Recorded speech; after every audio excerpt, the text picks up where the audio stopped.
September has come, and we are now transitioning into autumn. Welcome back to Granja Caimito in the Pedroche Valley of Andalusia, Spain.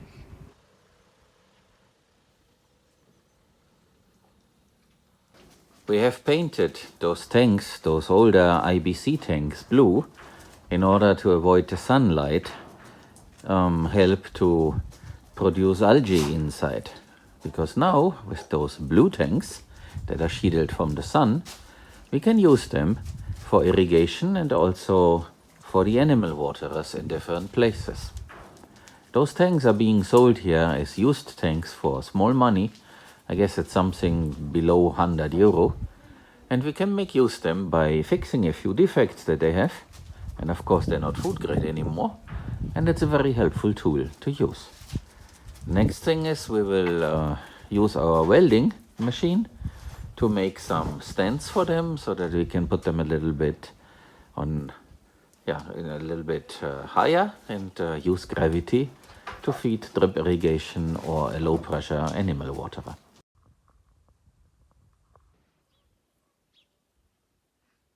Let's see whether this quick fix for tonight's rain and probably some wind also will hold the metal sheets down and we are not losing the roof completely. This is going to be replaced anyway, but we don't have time to get to that because we have to build other things. So that was a quick fix that the guys and I today decided to try, and then we will see. So this is kept down by the wooden plank up there, and the plank is attached to this rope which is attached to a hook, and maybe that will sustain some wind. By tomorrow we should know, because the forecast says it will rain from midnight on, or actually a little bit earlier, but the most rain will show up around midnight, and I will see tomorrow what I can film by tomorrow. Because this has to hold down the plank with some force, we have this rope, and this rope goes down to here, and on the lower side we have this bamboo stick which is twisted to remove the slack from the rope, and hopefully this will now keep the plank in place. We will know by tomorrow. Tomorrow had come, and there was no rain after all. The forecast predicted rain with 100% probability. Then it dropped to 50%, and eventually the thunderstorms passed us in the west. We could see the lightning and the rain, but got no drop here. Next time we'll have more luck. This is pretty interesting. I want to show you the amount of biomass that we are suddenly growing here in this wannabe food forest.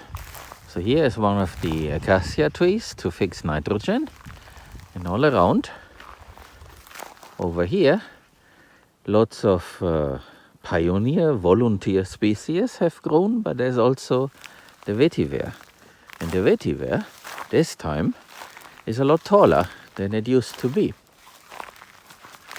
So let me walk you along this ditch. The ditch contains our grey water. It's not that much, but it is still plenty in comparison.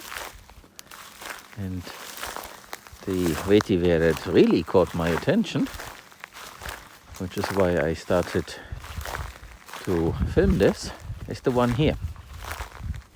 This is the tallest of it all. And this gets plenty of the grey water. And you can see that this is really a big bush. And even here at the entrance, there is a lot of that. It wasn't here before. Before I was able to see the ditch. Down there you may spot it. Let me try. So I'm now on the other side. And here you can see that.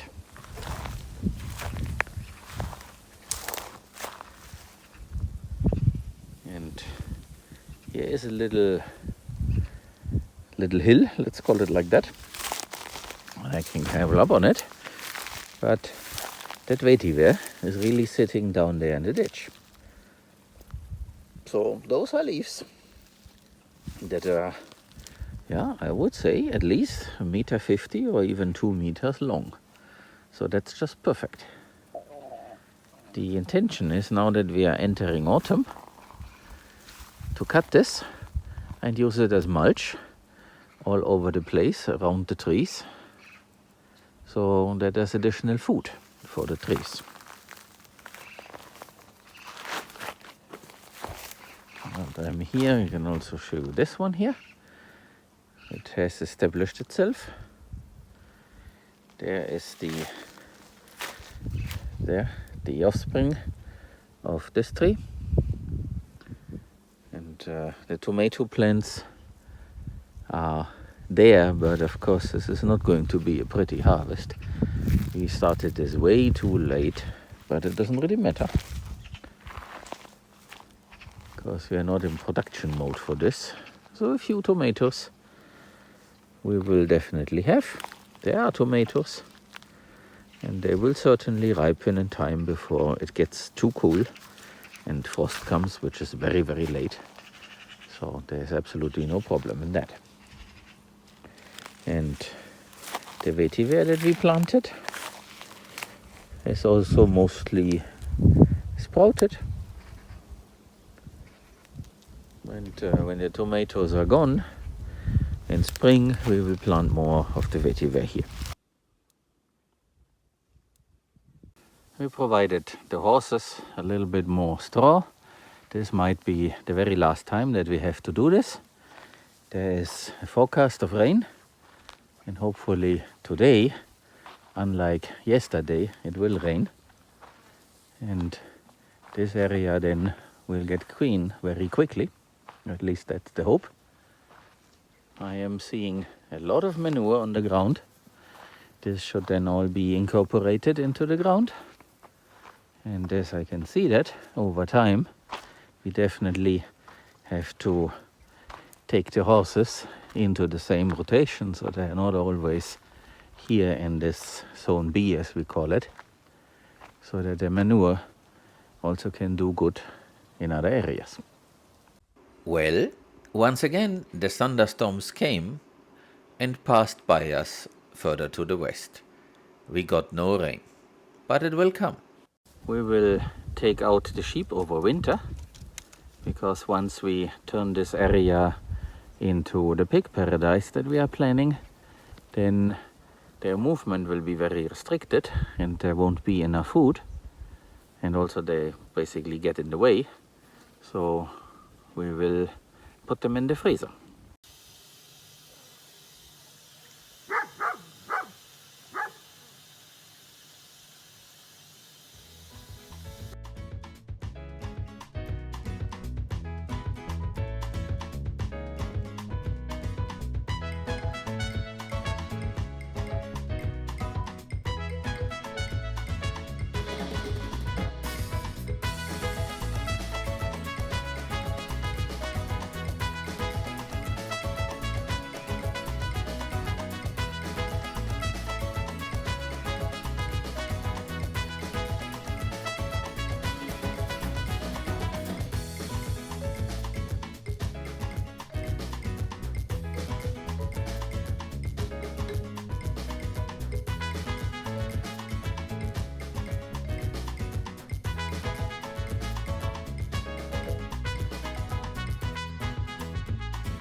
You might have wondered what we were digging.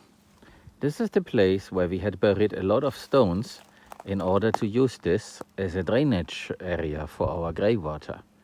And that was before we had this idea of planting vetiver, which does a much better job because the vetiver cleans the water instead of just letting it drain and then it's gone. And at the same time, it produces a lot of biomass that we can use for mulching. So it's a win-win situation and much better than just getting rid of the grey water. But unfortunately, here, the pipe that comes out of the house got a little bit clogged up. Down there, you can see the pipe. And now we had that problem that we had water draining very, very slowly from the house. So we needed to fix this. So today we took the opportunity and dug a little bit. Good to have an excavator. And got almost all of the stones out. This is the big pile over there. And we can use this to fix a road and other things. And now this needs a little bit of fill. And once we have that, we can then plant vetiver and basically start the ditch where the water gets cleaned. Instead of there, we can start it over here, right there where the pipe ends. And that is then a much cleaner solution. The tomato plants that we planted very, very late have grown a little bit. They get water every day and they are beginning to have some fruit. So we will not be without tomatoes, but instead we have only a few, but probably very tasty ones. Because the last time we found a wild tomato that got seeded by the horses or the cows, I don't know, but it grew far away from the place where we had planted tomatoes, and it had never received any irrigation, and it was very delicious. It grew in a pile of straw that somehow maintained the moisture. The tomatoes were small, but full of flavor. So let's see how these turn out. Might not be the best harvest, but what counts is how it tastes. So we will see. And I guess I mentioned this before already. Yes, I did. This is going to be a larger vetiver patch so that we have enough plants for control of irrigation and other uses. So the vetiver needs to be planted. It does not produce any seed. So we have to reproduce it by harvesting the slips. So that means you dug out a plant and then you chop it up and you take the slips and put them into the ground. And then they will root, and then as it's a bunch grass, they will grow bigger and bigger, and then you can replicate the process. So they're kind of cloning themselves. But it works very well, and that is what we intend to do here, so that we have a lot more for all the other uses further down the road. We decided to start making use of the old structures here.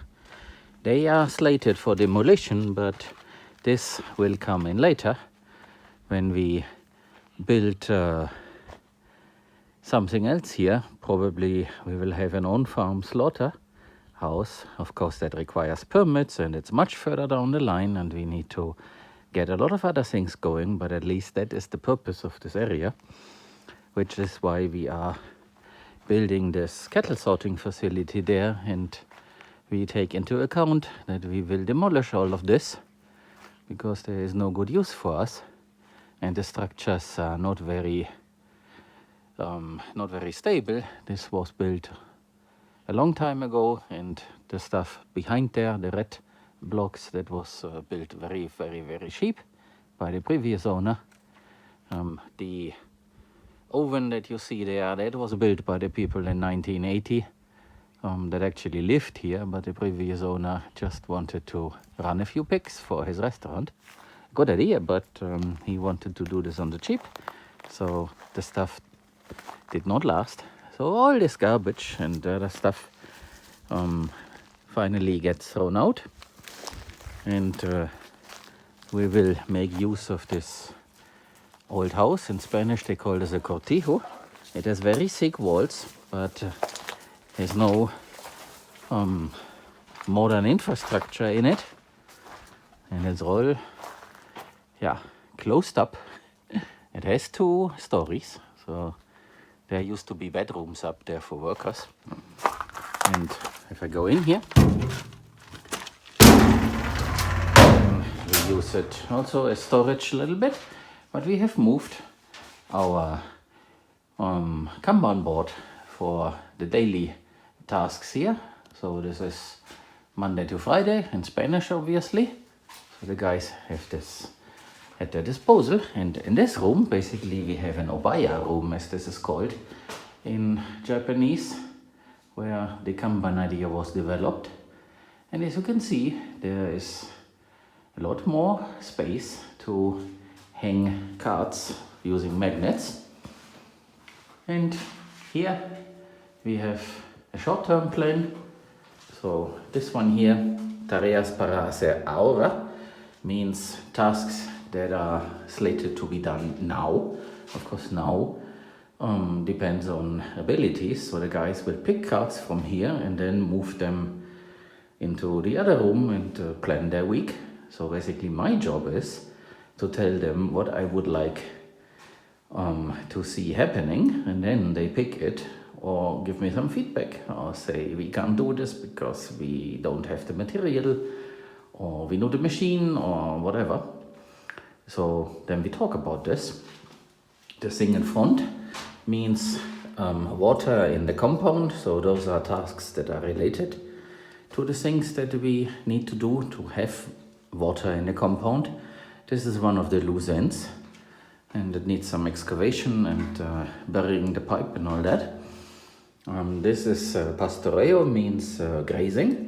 So here are a few things that we need to take care of before we can actually start grazing once the rain has made the grass grow. And further down we have a few small tasks. Pequeñas tareas means small tasks. So little stuff that the guys can do whenever they want. That includes picking up the rocks in our zones B2 and B3 and putting them back onto the remnant of the stone wall so that we can use the area. Of course, that is the favorite task. This will probably hang here for a while, but it needs to be done. And further up, we have some projects planned. So basically, each of the green card is a larger project, and then we are planning the smaller tasks accordingly. And here's another project. This one is interesting to talk about right now. So the first one up there, Maternidad de Cochinos in Zona B, that means the maternity ward in our Zone B, so basically in the back of where we currently live. So we need to plan how to do this. But a little bit higher in priority is our Zone B1. And we already planted the palovnias. So we planted them on the 21st of May. And we want to, this is this one here, we want to cut the thistles and some grass so that we have some mulch. We have a mulch mower for that. And then we want to pick up the rocks and form little circles. This idea one of you mentioned about mulching with rocks, we are doing it and it needs a little bit more. And then we want to run the chickens, gallinas in Spanish. And also the plan for next May, so when spring comes around, we want to plant more vetiver in both sides of the seasonal creek that we have flowing, so that. And here is basically a drawing. Looks like a child drawing, but it's fine for that. So this is the zone B1, it's a part of that. This is the animal path on both sides. And here we have vetiver, we have palovnia trees. And in between we want to plant additional vetiver. We saw this from someone in Colombia who had this idea and showed it. The vetiver is able to form little walls. And he actually uses that to keep chickens in. So we want to give this a try. So we plant vetiver in rows, very dense, so that the chickens then will stay between the two lines, instead of using an electric net. We will see how this will turn out. At the very least, it will give us a lot more vetiver to plant in other places. And down here, it's also another important project. We need to finish our cattle sorting facility because soon the government vet will come and they want to do another inspection. It's for tuberculosis and stuff like that. It is still around here in Spain, so that is why they come and check. And those are some of the tasks that we had created. Down there is a reference, we have the design for it. And there are more pieces, but they are not as important as the two on the top. And here we have the beginning of the detailed plan to make those egg mobiles. Jaula mobile means mobile coop. And there are a few. We will actually start, this is this one here, by buying an old trailer because it's cheap, some 200 euros or so, and it's already complete, has all the pieces, and we just remove whatever is on top and build our own structure. That is what Richard Perkins of Richdale also is doing, hence the reference to his type of egg mobile. And we have also a plan to make a nursery, that's vivero in Spanish, and there are a few notes about this. And CT2 and CT1. CT1 is the zone where the cows and pigs are currently. Also needs a lot of things. We will have someone come in, pick up the rocks and also seed. The guy has done this on his own piece of land. That's one of the good neighbors. Further down our land, and he has seeded a lot of grasses and oats, and the other thing was titicale, that's a hybrid based on wheat, and it worked very well for him, and we just said, okay, let's do the very same in our zone, CT1, to turn the desert into something that is productive. And as you can see, later on we will then have the chickens there once the cows did their thing. And of course we need to create a fence so that the swale is protected. So this is what this card is about. And once we have that protected, we can then put some beans there. Habas is a type of bean. And after that we want to put some old straw on top of it. So instead of trying to bury it, we simply bury it by putting material on top of it. That's what Mother Nature does. And there's also a plan for May, when spring comes around and the temperatures are above 10 at night, 10 centigrade, to put more of those palovnia trees there, the same way as we did in our zone CT2. So you see they were planted also 21st of May. And like that. And there is a lot of additional space for other zones. Those cards, they refer to other zones, and we have also there more space so that we can create in here basically a visualization of all the things that are going on. And going further, we will meet here once a week and have a conversation about what we want to do. And during the week, the guys and maybe some helpers that we afford to employ can then take things into this other room here and put it on their task board for the week. I see Knut likes it here. Every time I go in here, he likes to come in and lay down. It's a bit cooler because the walls are very, very thick. And speaking about the walls, so this was their living room, and they have a chimney there. And those hooks were to dry sausages. That is what the people did in the past. This building somewhere says it's from 1984. And they had another room in here. See, it's not very big. And this room is kind of dirty because it was used for storage. And also a lot of rope is hanging here, so they had some meat hanging here to dry it, which is why the room looks like that. And I can actually show you how it looks up there. Let's go up the stairs, give you an impression of a Spanish cortijo. So let's go in here first. So here were some beds, and this is how they made the roof structure. They had electricity, they had 2 batteries, truck batteries, and a solar panel outside, enough for some lights. And this was another bedroom. Again, the same structure for the roof. And that is how they lived back then. You can look out the window. Now you have an idea how life was in the Spanish countryside in the 80s of last century. Thank you for watching. This was another step in our long journey to build a working farm and food supplier from scratch. Please come back in a few days for another episode.